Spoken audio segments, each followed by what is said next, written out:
Currently, you have two options in Brizy if you want to reorder columns, and I refer to them as the traditional way and the new way. Let's first have a look at the traditional way. I have this information section on this website, and we'll work with these 4 columns at the top. I've named them column 1, 2, 3, and 4. Now, after I've done all of that, I realized that actually everything I've done here in column 4, I want to have that between column 1 and column 2. That's why I numbered them, so that we don't get lost here. The traditional way is click, hold, drag, and let go. And we do that by going to the column handlebar in the top right-hand corner. Click on it and hold, and now when you drag, you will see that it turns into a blue little dot, and your whole page lights up with these little lines.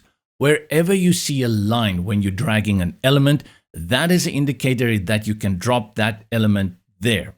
We want to just rearrange the columns, and therefore we only follow the blue lines. You will see the ones between the columns.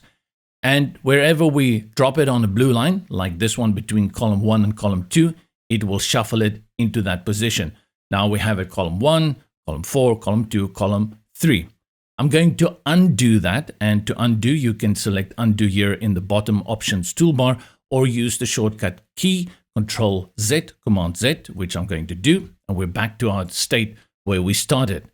The easier way now is to simply select the column, and you will see from the options toolbar, we have these arrows to move it to the left and to the right.